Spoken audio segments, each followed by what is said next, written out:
Hi friends, good morning. Welcome back to Sridhar CC Anantapuramu YouTube channel and welcome back to editorial analysis session of the day. So ప్రతిరోజు మనము మన సెషన్లో short and స్వీట్గా ఏం discuss చేస్తామనేది ఒకసారి చూసి let's get into the session. ప్రతిరోజు ఒక కోట్ ఆఫ్ ద డే ఉంటుందండి. So quote of the day is for the motivation. So first మనకు మోటివేషన్ ఉంటేనే మనకు అన్నీ మంచి జరిగేటివి. Next one word substitutions like మనకి ఎస్ఎస్సికి బ్యాంకింగ్కి ప్రతి ఒక్కదానికి బేసిక్ వొకాబులరీ కోసం మీకు రూట్స్తోనూ షార్ట్ కట్స్తోనూ అందించడం జరుగుతుంది. తర్వాత ఈ ఎడిటోరియల్ వొకాబ్ మనం ఏదైతే ఎడిటోరియల్ ఈరోజు డిస్కస్ చేస్తామో దానికి సంబంధించినటువంటి టఫ్ వొకాబ్ అనేది మనం డిస్కస్ చేయడం జరుగుతుంది. Next idioms and phrasal verbs, idioms and phrases కావచ్చు, ఫ్రేజల్ వర్బ్స్ కావచ్చు, ఏవో ఒకటి మీకు అందించడం జరుగుతుంది టాక్టికల్గా. Next in depth analysis of editorial. So what the author's perception towards the topic and the title everything will be discussed. And the last but not the least test of the day. ప్రతిరోజు ఒక new మోడల్తో మీ ముందరికి రావడం జరుగుతుంది. Right guys, let's get into the session. Coat.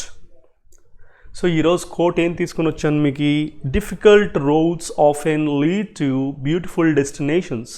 So difficult roads అంటే మనము travel చేసేటప్పుడు ఈ కష్టాలు అబ్స్టికల్స్ అనేటివి డిఫికల్ట్ రోడ్స్ అనుకుందాం. సో ఇలాంటివి ఉన్నప్పుడు మనం అక్కడనే ఆగిపోవడము, భయపడిపోవడం, కింద పడిపోవడం, లేయలేకపోవడం ఇలా చేస్తే మనము బ్యూటిఫుల్ డెస్టినేషన్స్కి రీచ్ కాలేము. డిఫికల్ట్ రోడ్స్ ఉంటేనే మనము మంచి అందమైనటువంటి డెస్టినేషన్స్కి రీచ్ కాగలము అనేది దాని యొక్క ఇంటెన్షన్. కొటేషన్ మనకు తెలియజేస్తున్నది అది. నెక్స్ట్ వన్ వర్డ్ సబ్స్టిట్యూట్స్లోకి ఎంటర్ అయిపోదామండి. ఈరోజు డిస్కస్ చేస్తున్నటువంటివి మీకు ఈ రోజు నుంచి ఫోబియాస్ ఒక 5, మేనియాస్ ఒక 5. So with in a week నేను కంప్లీట్ చేస్తాను. ప్రతిరోజు ఫాలో కండి. ఎవ్రీ ఫోబియా, ప్రతి ఒక్క ఫోబియా డిస్కస్ చేయడం జరుగుతుంది. అవన్నీ మీరు సార్ట్అవుట్ చేసుకొని రిపీటెడ్గా వింటూ పీడిఎఫ్స్ డౌన్లోడ్ చేసుకొని రిపీటెడ్గా ప్రాక్టీస్ చేసినారనుకోండి, ఒక ఫోబియా నుంచి అయితేనేమి, ఒక మేనియా నుంచి అయితేనేమి, ఒక వన్ వర్డ్ సబ్స్టిట్యూట్ నుంచి అయితేనేమి మీకు ఎటువంటి పరిస్థితుల్లో మార్క్ అనేది పక్కనకి పోదు. ఇవి స్టాటిక్ అండి, మీరు జస్ట్ రెగ్యులర్గా ఫాలో అయితే చాలు. First let's start with aichmophobia. ఏంటి aichmophobia? Aichmophobia is related to sharpness, sharp related objects. అంటే ఈ యొక్క గుండు సూదులు కావచ్చు, లేదా ఈ కత్తులు కావచ్చు, షార్ప్ ఎండింగ్ ఏదైతే ఉందో దాన్ని చూస్తే విపరీతమైనటువంటి భయం కలిగితే దాన్ని ఐక్మోఫోబియా అని అనడం జరుగుతుంది. Next ailurophobia. ఇక్కడ ఐల్యూరో ఆ పర్టికులర్ రూట్ వచ్చి క్యాట్స్కి లింక్డ్, గుర్తుపెట్టుకోండి. Ailurophobia is nothing but cats related fear. So కొద్దిమందికి కుక్కలను చూస్తే భయం, కొద్దిమందికి క్యాట్స్ని చూస్తే భయము. సో ఈ క్యాట్స్ని చూస్తే భయపడితే దాన్ని ఐల్యూరోఫోబియా అని అంటారు.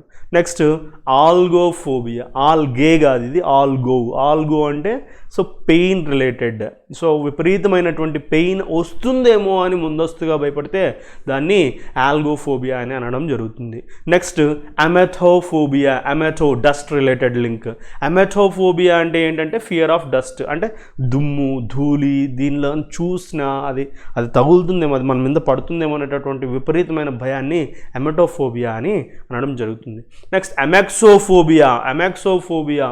సో ఇక్కడ కార్స్ రిలేటెడ్, కార్ని నడపాలంటే, బైక్ కాదండి, దానికి మళ్ళీ సపరేట్ వస్తుంది. కార్ రిలేటెడ్గా కార్ నడపాలంటే భయం. సో అది ఒక ఫోబియా లాగా ఉంటే దాన్ని అమెక్సోఫోబియా అని అనడం జరుగుతుంది.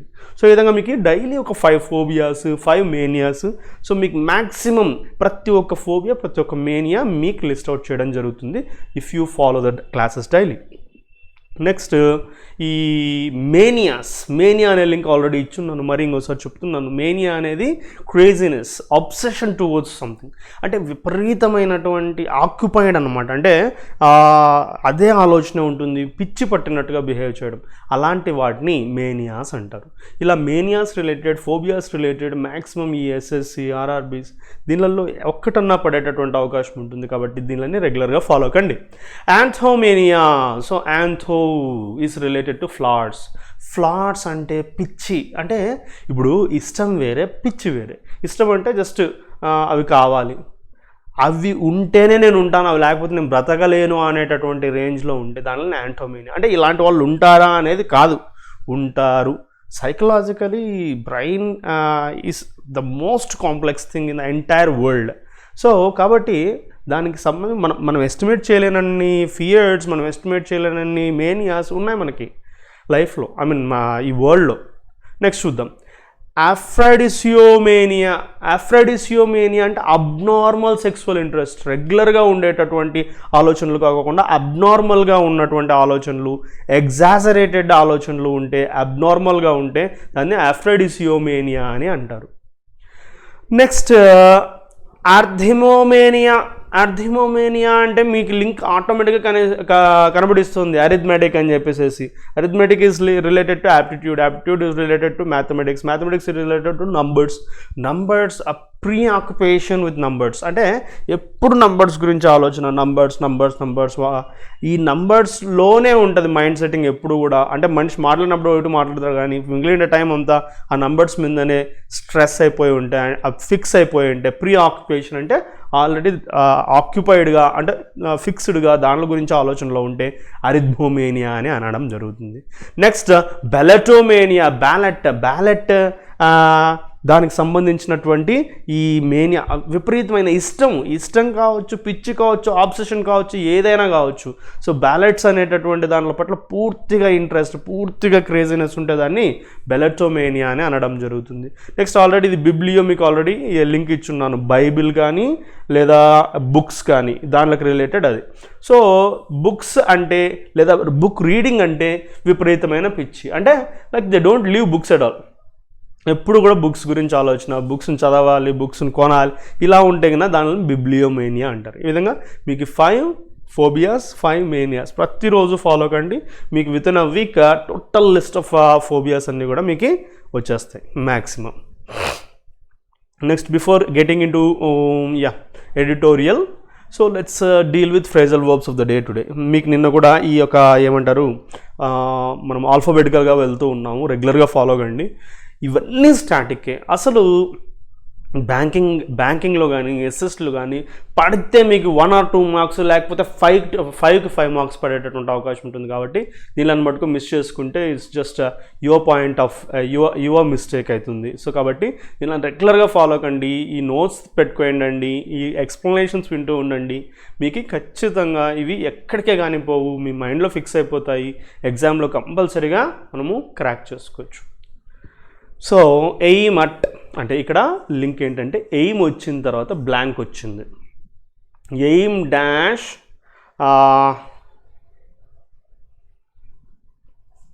ట్రీ అన్న, ఎయిమ్ డాష్ ద ట్రీ అన్నప్పుడు కింద ఆప్షన్స్లో అట్ ఉంది, ఇన్ ఉంది, ఆన్ ఉంది, ఆఫ్ ఉంది, ఇలా ఆప్షన్స్ ఉన్నాయి. ఆఫ్, ఆను, ఇన్ను, అట్టు ఇలా ఉన్నప్పుడు కన్ఫ్యూషన్ అనేది వస్తుంది. కానీ ఈ ఫ్రేజల్ వర్బ్స్ తెలుసుకోవడం వల్ల మీకు ఎటువంటి పరిస్థితుల్లో మిస్ అయ్యే ఛాన్సే ఉండదు. ఎయిమట్ రిపీటెడ్గా మీరు విన్నా, రిపీటెడ్గా అనుకున్నా ఆటోమేటికలీ ఆన్సర్ మీరు పెట్టేస్తారు. మీరు అసలు సెంటెన్స్ కూడా చూడాల్సిన ట్రీనా లేకపోతే అక్కడ హైజాకర్ అని నేను ఎగ్జాంపుల్ కూడా ప్రొవైడ్ చేయడం జరిగింది. హైజాకర్ ఇవన్నీ కూడా మీకు అవసరం లే. సో ఏం వచ్చిందో దాని తర్వాత ఏం కావాలంటే అట్ ప్రిపోజిషన్ కావాలి. ఎయిమ్ అట్ ఏంటి, point something in the direction of the target. ఒక టార్గెట్ ఉంది, దాని పట్ల గురి చూడటము, టార్గెట్ చేయడము అనేటటువంటి మీనింగ్ ఎయిమ్ అట్ ఇస్తుంది. The police man aimed his gun at the, అంటే ఇక్కడ నిన్న చెప్పాను నేను మీకు ఫ్రాగ్మెంట్స్ కొన్ని స్ప్లిట్ అయితేనే మీనింగ్ వస్తాయి. ఇప్పుడు ఎయిమ్డ్ అట్ హిస్ గన్ అంటే ఏమవుతుంది, సో తన గన్నుకి అతను టార్గెట్ చేశాడు. Aimed his gun at the hijacker అంటే సో అతడి యొక్క గన్నుని హైజాకర్ వంక ఎయిమ్ చేయడం జరుగుతుంది. కాబట్టి ఫ్రాగ్మెంట్ స్ప్లిట్టింగ్ కూడా మీరు గుర్తుపెట్టుకోవాల్సిన అవసరం ఉంది. Right, allow for take into consideration. Allow for, allow వచ్చిందా, ఫర్ ప్రిపోజిషన్ ప్రిఫర్ చేయాలి. ఏమి take into consideration, calculation కూడా కావచ్చు. So you'd better leave early to allow for traffic jams. So ఇక్కడ ఏమి, నువ్వు ఎర్లీగా ఇక్కడ నుంచి బయలుదేరితే బెటరు, లేదంటే ఈ ట్రాఫిక్ జామ్స్ని కన్సిడర్ చేసి, అదే అర్థం, ట్రాఫిక్ జామ్స్ని కన్సిడర్ చేసి నువ్వు ఎర్లీగా స్టార్ట్ అయితే బెటరు. అలాంటి కాంటెక్స్లో మనము అలో ఫర్ యూజ్ చేస్తాం. Next appeal to. Appeal to అంటే 2 కైండ్ ఆఫ్ మీనింగ్స్ ఎక్స్ప్రెస్ చేస్తుంది. ఏంటి, ఒకటి plead or make an earnest request, ఒక సీరియస్ రిక్వెస్ట్, ఒక రిక్వెస్ట్ని చేయడం, అపీల్ చేయడము అని అంటూ ఉంటాం మనం మామూలు రెగ్యులర్గా. Be attractive or interesting, appealing to, so she is appealing to me.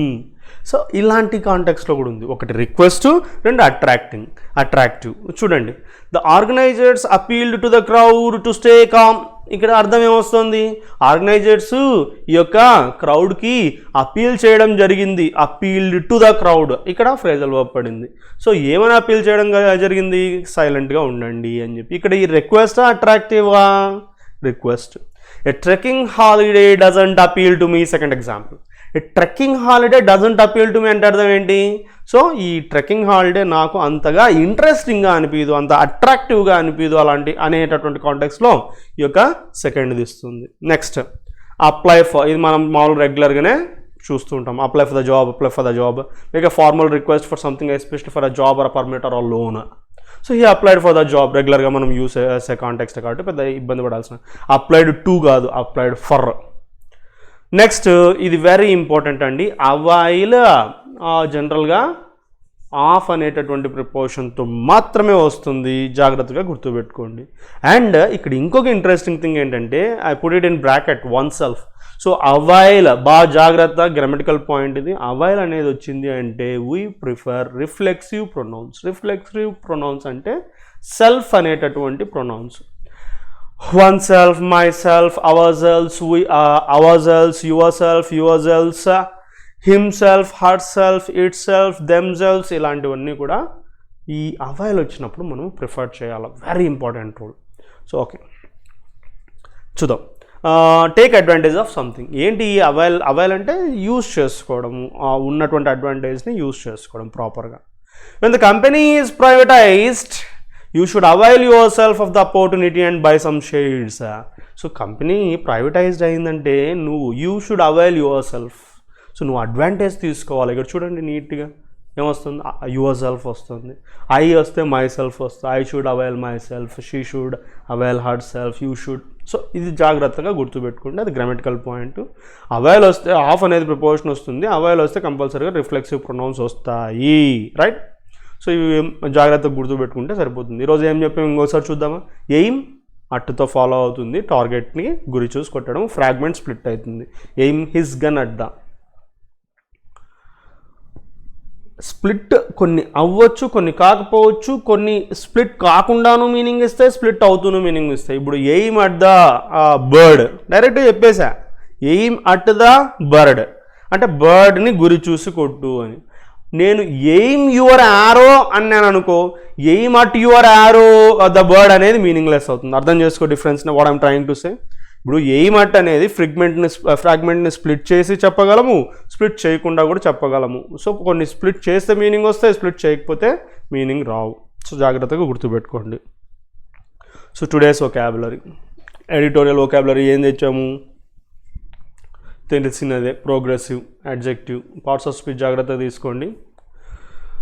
Okay, progressive అంటే ఏంటి? Adjective favouring social reform. ఇప్పుడు మనం డిస్కస్ చేయబోయే కాంటెక్స్ట్లో సోషల్ రిఫార్మ్కి ఫేవరబుల్గా ఉండేటటువంటి అని అర్థం వస్తుంది. నెక్స్ట్ స్పాట్లైట్ అనేది మనం రెగ్యులర్గానే వింటూ ఉంటాం. It's a noun. So attention ఏ దానికైతే పే చేయాల్సిందో అది, ఏ దానికైతే పే చేశామో దాన్ని స్పాట్లైట్ అంటారు. నెక్స్ట్ రెట్రో అనేటటువంటి రూట్ మీకు నేను వన్ వర్డ్ సబ్స్టిట్యూట్స్లో ఇవ్వడం జరిగింది. రెట్రో అంటే past, reverting to inferior condition అంటే ఇంతకుముందు బాగలేని పరిస్థితి ఉంది, ఆ పరిస్థితికే తీసుకోబోవడాన్ని రెట్రోగ్రేడ్ అంటారు. Degrade, upgrade. రెట్రోగ్రేడ్ అంటే ముందున్నటువంటి అధ్వాన స్థితికే తీసుకొని వెళ్ళడం. కాగ్నిసెన్స్ అంటే ఏంటి? Knowledge. Next sophistry noun, cognisance noun, retrograde noun. Sophistry fallacious argument, fallacious కూడా మంచి వర్డే. సో ఫాల్స్ అంటే ఫాల్స్ రిలేటెడ్ ఆర్గ్యుమెంట్ అంటే నాట్ టు బి బిలీవ్డ్, నమ్మశక్యం కానటువంటి ఆర్గ్యుమెంట్ అనేది సోఫిస్ట్రీ అంటారు. నెక్స్ట్ ఎగ్జామ్షన్స్, ఇది కూడా మనం తెలిసినటువంటిది. ఎగ్జామ్షన్స్ అంటే ఫ్రీ ఫ్రమ్ ఆబ్లిగేషన్ అంటే ఫ్రీ ఫ్రమ్ రెస్పాన్సిబిలిటీస్. సో దానిని మనం పట్టించుకోవాల్సిన అవసరం లేదు అనేది ఎగ్జామ్షన్ అవుతుంది. కండ్యూజివ్, నిన్న కూడా వచ్చింది ఇది టెస్ట్ ఆఫ్ ద డేలో. కండ్యూజివ్ అంటే ఎంకరేజింగ్ అనే మీనింగ్ వస్తుంది. Providing right conditions for something good to happen, ఏదైనా మంచి జరగడానికి అనుకూలంగా రైట్ కండిషన్స్ని ప్రొవైడ్ చేయడం కండ్యూజివ్. కండక్ట్ చేయడం కండ్యూజివ్, ప్రొవైడ్ చేయడం conducive. Next muddied, covered. MUD, mud అంటే బురద. సో బురద, muddied, muds is equal to బురద. అదే అది వర్బ్గా యూజ్ చేస్తే మరీడ్ యూజ్ చేస్తే కవర్డ్ అనేటటువంటి మీనింగ్ వస్తుంది, అంటే బురదతో కప్పబడడం. ఇది కాంటెక్చువల్గా చూసినట్లయితే మనము ఏదైనా ఒక విషయాన్ని కప్పటము అనే మీనింగ్ కూడా వస్తుంది. Okay, let's get to today's editorial in reverse gear on draft EIA notification, environment impact assessment notification. So ఏంటి ఈఐఏ ఏం చేస్తుంది, ఫస్ట్ దాని గురించి బ్రీఫ్గా తెలుసుకొని మనం ఇన్ఫర్మేషన్లోకి ఎంటర్ అయిపోదాం.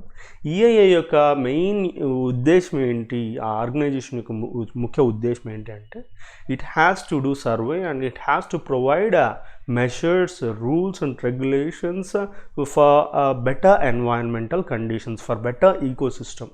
సో అంటే ఇప్పుడు ఏదైనా కూడా కన్స్ట్రక్ట్ చేయాలి, లేదంటే డెమాలిష్ చేయాలి, లేదంటే చెట్లు ఏది జరగాలన్నా ఎకోసిస్టమ్ దెబ్బతినుకోకుండా ఉండేదానికి ఈ ఈఐఏ కొన్ని ప్రిన్సిపల్స్ని, గైడ్ లైన్స్ని ఇచ్చి సర్వే చేస్తుంది. సో అలాంటిది ఈఐఏ ఇప్పుడు ఇన్ రివర్స్ గియర్ టైటిల్ ఏం సజెస్ట్ చేస్తుందో ఒకసారి చూద్దాం.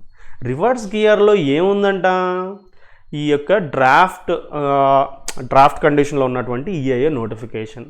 సో ఏం నోటిఫికేషను, ఏవో గైడ్ లైన్స్, ఇవన్నీ కూడా ఎలా ఉన్నాయి, రివర్స్ గియర్లో ఉన్నాయి. రివర్స్ గియర్లో అంటే ఏంటి, ఇంతకు ముందు ఉన్నట్టుగా ఉన్నాయి. ఇంతకు ముందు అన్నట్టు అంటే కన్నా బెటర్గా ఉన్నట్ట, బెటర్గా లేనట్టు. అదే ఇక్కడ మన కాంటెక్స్ట్.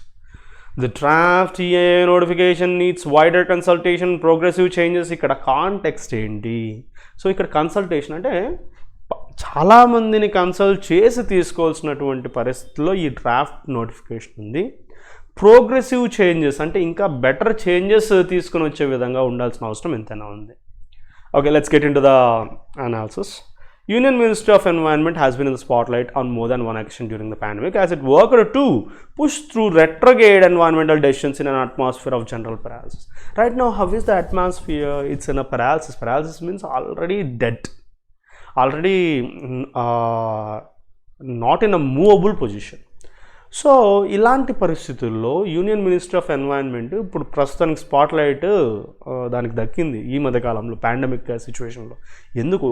ఎందుకంటే అది తీసుకుంటున్నటువంటి ఈ రెట్రోగ్రేడ్ డెసిషన్స్, రెట్రోగ్రేడ్ అంటే చెప్పుకున్నాం మనం ప్రీవియస్ సిచ్యువేషన్స్, అంటే ఇన్ఫీరియర్ సిచ్యువేషన్స్ తీసుకుని వెళ్ళేటటువంటి ఎన్వైరన్మెంటల్ డెసిషన్స్. ఇప్పుడు హవెవర్ అట్మాస్ఫియర్ ఎలా ఉందంటే చాలా అధ్వానమైన పరిస్థితిలో ఉన్నటువంటి ఈ సిచ్యువేషన్లో ఈ ఎన్వైరన్మెంటల్ డెసిషన్స్ రెట్రోగ్రేడ్గా ఉండడం అనేది దానికి స్పాట్లైట్ కారణమైంది. ఏప్రిల్లో ఏమైంది, ఈయన Javadekar used a virtual conference to ensure that the National Board of Wildlife's Standing Committee stamped its approval on several projects with serious implications of conservation. So ఇక్కడ ఏప్రిల్లోనే చెప్పడం జరిగింది, అంటే at the very early stage of pandemic ఏంటి, so చాలా ప్రాజెక్ట్స్కి approval ఇవ్వడం జరిగింది ఈ ఎవరు ఎన్వైరన్మెంట్ మినిస్టర్. సో ఏంటి, with serious implications of our conservation రిలేటెడ్గా సీరియస్గా మేము మెజర్స్ తీసుకుని దానికి మనం స్టాంప్ ఇవ్వడం జరిగింది అని చెప్పి ఇన్ఫర్మేషన్ ఇవ్వడం జరిగింది. హీ నో వాంట్స్ టు హరీలీ make a fundamental change to the process of project approvals by introducing a new environmental impact assessment notification. ఇప్పుడు ఉన్నట్టుండి హరీబరీగా ఏం చేయాలనుకుంటున్నారు ఆయన ఈ ఎన్వైరన్మెంట్ మినిస్టర్ అంటే, సో కొత్త నోటిఫికేషన్, ఈ ప్రాజెక్ట్ అప్రూవల్స్ అయితే చేసేసారు, కొన్ని ఫండమెంటల్ చేంజెస్ చేయాలన్నట్టుగా దీంట్లో నోటిఫికేషన్ రిలీజ్ చేయడం జరిగింది. Now in draft it seeks to replace the existing EIA notification off 2006. So ఇప్పుడు డ్రాఫ్ట్ పొజిషన్లో ఉన్నటువంటిది ఇది ఏంటంటే, ఈ ఈఐఏ నోటిఫికేషన్ 2006లో రిలీజ్ అయినటువంటి ఈఐఏ నోటిఫికేషన్ మనకి రిప్లేస్ చేయడానికి ఈ డ్రాఫ్ట్ కండిషన్లో ఉంది. The proposed provisions show that the minister has gone to great lengths to reduce and or even remove public participation and by extension independent expert opinion from the process of grant environmental clearances. Public reporting of violations may also not be taken into. So ఇక్కడ డ్రాఫ్ట్లో ఉన్నటువంటిది నోటిఫికేషన్లో information మనం చూసినట్టయితే చాలా great లెంత్స్కి వెళ్ళిపోయింది. ఈ ministry ఏమిటికి ఈ పబ్లిక్ పార్టిసిపేషన్ లేకపోకుండా ఇండిపెండెంట్ ఎక్స్పర్ట్ ఒపీనియన్ తీసుకోవాల్సిన అవసరం లేకపోకుండా ఎన్వైరన్మెంటల్ క్లియరెన్సెస్కి గ్రాంటింగ్ లేకపోకుండా పబ్లిక్ రిపోర్టింగ్ ఆఫ్ వైలేషన్స్ అంటే పబ్లిక్ వైలేషన్స్ ఏమైనా జరుగుతున్నాయంటే రిపోర్ట్ చేసే అవకాశం లేకపోకుండా అంటే పట్టించుకునే అవకాశం లేకపోకుండా చాలా వరకు ఈ యొక్క నోటిఫికేషన్లో ఇన్ఫర్మేషన్ ఇవ్వడం జరిగింది. Right. Well, there can be no argument about the importance of development project. It has resorted to sophistry in classifying activity for exemptions. So ఇక్కడ ఒకటైతే క్లియరు, మనము డెవలప్మెంట్ కావాలా, ఇంపార్టెన్స్ ఆఫ్ డెవలప్మెంట్ ప్రాజెక్ట్స్ అనేది మనకు ఎంతైనా అవసరమే, కానీ has resorted to sophistry in classifying activity. So కానీ ఇక్కడ ఐరానికల్గా ఏం జరుగుతుందంటే ఈ ఫెలేషియస్ ఆర్గ్యుమెంట్ ఏం కాదు, డెవలప్మెంట్ ప్రాజెక్ట్స్ వస్తున్నాయి కదా, ఈ ఎగ్జామ్షన్స్ ఇవ్వచ్చు అనేటటువంటిది ఇది ఐరానికల్గా జరుగుతుంది. ఇక్కడ ఏమేమి ఉన్నాయి పాయింట్స్ మనం చూద్దాం. సెక్షన్ 26 ఏం ప్రొవైడ్ చేస్తుంది? List of project that would not attract environmental clearance. కొన్ని ఎన్వైరన్మెంటల్ క్లియరెన్స్కి సంబంధం లేదు, పర్మిషన్ తీసుకోవాల్సిన అవసరం లేదు ఈ ప్రాజెక్ట్స్లో అన్నట్టు కొన్ని, ఇంక్లూడింగ్ అసలు ఎలాంటి వాటిల్లో ఇది చేసిందంటే coal mining, seismic surveys for oil, methane and shale gas on some lands, ఇలాంటి కొన్ని ల్యాండ్స్లో ఇలాంటి పర్మిషను తీసుకోవాల్సిన అవసరం లేదు అన్నట్టుగా మనకి ప్రొవైడ్ చేస్తుంది. నెక్స్ట్ సెక్షన్ 14లో ఏమి మెన్షన్ చేయడం జరిగింది? Exemption for these and some other projects from public consultation. ఇవే కాకుండా ఇంకా కొన్ని ప్రాజెక్ట్స్ పబ్లిక్ కన్సల్టేషన్లోకి రావాల్సిన అవసరం లేదు, పబ్లిక్ని కన్సల్ట్ చేయాల్సిన అవసరం లేదు. Also limiting scope of public involvement to the districts concerned. So public involvement కొన్ని డిస్ట్రిక్ట్స్కి మాత్రమే లిమిట్ చేస్తూ మనకు సెక్షన్ 14 ప్రొవైడ్ చేయడం జరిగింది. In the case of national parks and sanctuaries where pipeline infrastructure will pass. So especially ఈ national parks విషయంలో, sanctuaries విషయంలో ఈ పైప్ లైన్ ఇన్ఫ్రాస్ట్రక్చర్ అనేది పాస్ ఆన్ అయిపోయే విధంగా ఈ సెక్షన్ 14 మనకి ఇన్ఫర్మేషన్ ఇచ్చింది. Next roads and highways get liberal concessions. ఇవి కాకుండా రోడ్స్ అండ్ హైవేస్ అంటే ఈ పేమెంట్స్ చేయడానికి, ఇవి కన్స్ట్రక్ట్ చేయడానికి కొన్ని లిబరల్ కన్సెషన్స్ ఇవ్వడం జరిగింది. Further it retains the clause that if a public agency or authority considers the local integration not conducive to participation by citizens, the public consultation need not include a public hearing. వీటితో పాటుగా ఇక్కడ కొన్ని కట్టుబాట్లు అంటే like కొన్ని కట్టేసేసింది. ఏంటి? Public agency కానీ authority కానీ లోకల్ సిచ్యువేషన్ బేసిస్ ఉన్నా కూడా కండ్యూసివ్ అంటే ఎంకరేజింగ్గా అంటే ప్రొవైడ్ చేయాల్సినటువంటి సిటిజన్స్ ఇన్వాల్వ్మెంట్ ఉండకోకుండా చేసేసింది. Public consultation need not include a public hearing. Public consultation వాళ్ళ మాటలు విని చేయాల్సినటువంటి అవసరము లేకపోకుండా చేసింది. ఇన్ని చేంజెస్ ఈ డ్రాఫ్ట్లో ఉన్నాయి. In spite of the far-reaching nature of its proposed actions, the centre has displayed unseemly haste to get them in place, and Mr. Javadekar has not aided credibility by trying to shut down public responses to the draft early. ఇక్కడ ఈ జవడేకర్ గారు ఈ క్రెడిబిలిటీని పోగొట్టుకునే పని కాకపోతే ఈ public responses డ్రాఫ్ట్లోనే మొత్తం అన్నీ కూడా షట్ డౌన్ చేయడం అనేది ఇక్కడ ప్రాబ్లమేటిక్గా కనిపిస్తుంది. ఇక Delhi high court order to extend the dead line to August 11th. So ఇక్కడ ప్రస్తుతానికైతే August 11th వరకు డెడ్ లైన్ అనేది తీసుకోవడం జరిగింది దీన్ని రిలీజ్ చేయడానికి. The excess has been further muddied by the mysterious blocking of some activist websites calling for the EIA proposal to be dropped and demanding to a new approach towards conserving national resources for future generations. ఇక్కడ ఇంకోటి ఏంటంటే ఈ August 11th లోపల ఈ మిస్టీరియస్గా ఏం జరిగింది? కొన్ని websites అన్నిటిని కూడా బ్లాక్ చేయడం జరిగింది. యాక్టివిస్ట్ వెబ్సైట్స్ వాళ్ళు ఏం చేస్తున్నారబ్బా అంటే, సో ఈ యొక్క ఈఐఏ నోటిఫికేషన్ డ్రాప్ చేయాల్సిందే, ఫ్యూచర్ జనరేషన్ కోసము ఈ న్యాచురల్ రిసోర్సెస్ని కన్జర్వ్ చేయడానికి న్యూ అప్రోచెస్ని ప్రపోజ్ చేయడం కూడా జరిగింది. ఇలాంటివన్నీ కూడా ఇవి బ్లాక్ చేయడం అనేది ఏదైతే ఉందో, సో ఇది క్లియర్గా మనకి కవరప్ చేసినట్టుగా కనిపిస్తోంది. Clearly the centre's attempts at weakening checks and balances are not new. So ఇవి సెంటర్స్ యొక్క అటెంప్ట్స్ అయితే మనకి ఈ చెక్స్ అండ్ బ్యాలెన్సెస్ రిలేటెడ్గా కొత్త ఏం కాదు. Study of coal mining clearances shows that 4302 hectares of forest were diverted during 2014-18 favoring extraction over conservation. ఎక్స్ట్రాక్షన్కే ఇంపార్టెన్స్ ఇచ్చినారు 14 to 18. చాలా మటుకు 4302 hectares ఆఫ్ ఫారెస్ట్ని కూడా ఇది చేయడం జరిగింది. COVID-19 has powerfully demonstrated the value of nature for well-being of lost forests and captured wildlife, bringing virus reservoirs closer to humans and foul air destroying their health. So ఇప్పుడు COVID-19 ఏంటి అంటే మనకి చాలా గుణపాఠాలే నేర్పించింది. ఎన్వైరన్మెంట్ని ప్రొటెక్షన్లో కానీ, ఈ వైరస్ స్ప్రెడ్డింగ్ రిలేటెడ్లో కానీ, forest మనం కోల్పోయినటువంటి ఫారెస్ట్ గురించి కానీ, సో ఇలాంటివన్నీ ఈ కాపాడుకోవాల్సినటువంటి పరిస్థితి ఉంది అనేది మనకు తెలుస్తుంది. అండ్ మోర్ ఓవర్ ఈ చెట్లని ఇది చేయడము, పొల్యూషన్ పెరగడము, మా హెల్త్ని స్పాయిల్ చేసుకోవడం అనేది కూడా మనకి బాగా నేర్పించింది ఈ COVID-19. While there might be a case for some changes, much of the proposed EIA system can only make changes worse, can only make things worse. So ఒకవేళ పొరపాటున కొన్ని చేంజెస్కి ఛాన్సెస్ ఉన్నప్పటికీ మ్యాక్సిమం పోర్షన్ ఆఫ్ ఈఏఐ సిస్టంలో propose చేసినటువంటి things ఉన్నటువంటి పరిస్థితులను ఇంకా verse చేసేటటువంటి అవకాశం ఉంది. Should not be pushed through. దీన్ని మనం ఫోర్స్ఫుల్గా మనము ఇంప్లిమెంటేషన్లోకి తీసుకొని రాకూడదు. ఒకవేళ వచ్చినా చాలా సిచ్యువేషన్స్ వర్స్ కండిషన్స్లోకి తీసుకొని వెళ్ళేటటువంటి అవకాశము మనకు కనిపిస్తుంది. సో కాబట్టి ఈ యొక్క ఈఐఏ డ్రాఫ్ట్ నోటిఫికేషన్ రాకముందే కొన్ని చేంజెస్ కాదు, మ్యాక్సిమం నెంబర్ ఆఫ్ చేంజెస్ చేసి మన ఎన్వైరన్మెంట్ని మనం ప్రొటెక్ట్ చేసి మన ఫ్యూచర్ జనరేషన్స్కి న్యాచురల్ రిసోర్స్ని మనం అందించే విధంగా ఉండాలి అనేది కంక్లూషన్గా మనం తీసుకుందాం.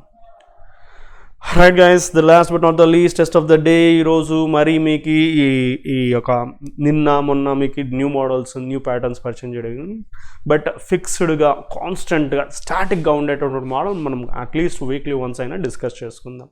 ఏంటబ్బా అది అంటే error detection model age old model, like orthodox model. ఎక్కువ శాతం మనకి ఈ బ్యాంకింగ్స్లోను, ఎస్ఎస్లోను ప్రతి ఒక్క దాంట్లో మనకి రిపీటెడ్గా కనిపించేటటువంటి model. Let's see guys, grammatical accuracy ఉంటే టక్ అని చెప్పేసుకోగలము. Yes my friend lived at the top. Observe the verb at the top accepted of an old house which had been converted into a flat. Which had been converted, just simple thing, which had been converted. Voice, passive voice. B verbs తర్వాత రాసుకోవచ్చు.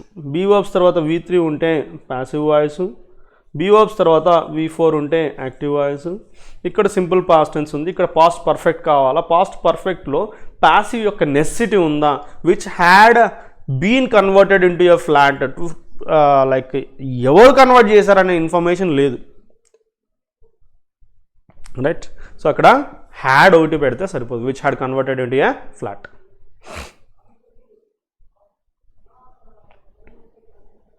Okay right. Next క్వశ్చన్కి వెళ్తే, a public safety advertising campaign in Russia hope వచ్చేసింది. ఇక్కడ subject మనకు కావాలా. Hope వచ్చి verb, హోప్కి subject Russia కాదు, ప్రిపోజిషన్కి లెఫ్ట్ సైడ్, క్యాంపెయిన్ కాదు, advertising adjective, campaign, advertising, safety, public, ఇదంతా కూడా subject phrase. A public safety advertising campaign in Russia. ఎప్పుడు కూడా గుర్తుపెట్టుకోండి, నౌన్ ప్రెప్ నౌన్ వస్తే, నౌన్ ప్రెప్ నౌన్ అంటే ప్రిపోజిషన్ మధ్యలో వస్తే ఎప్పుడూ కూడా ఇక్కడ వర్బ్ వాడాల్సినటువంటి వర్బు ఎప్పుడూ కూడా ప్రిపోజిషన్కి లెఫ్ట్ సైడ్ ఉన్నటువంటిదే ఈ వర్బు తీసుకుంటుంది. అది జాగ్రత్తగా గుర్తుపెట్టుకోండి. ఇప్పుడు ప్రిపోజిషన్ ఇన్ను. ఇప్పుడు రష్యా తీసుకుంటారా మీరు, రష్యా ముందర ఉన్నటువంటి క్యాంపెయిన్ తీసుకుంటారా అంటే రష్యాని తీసుకోకూడదు, క్యాంపెయిన్ తీసుకోవాలా. So campaign singular subject, plural subject అంటే సింగులర్ సబ్జెక్టే. సింగులర్ సబ్జెక్ట్కి హోప్ V1 సెట్ కాదు, V1S రావాలా అంటే హోప్స్ రావాలా. Public safety advertising campaign in Russia hopes to draw attention, right.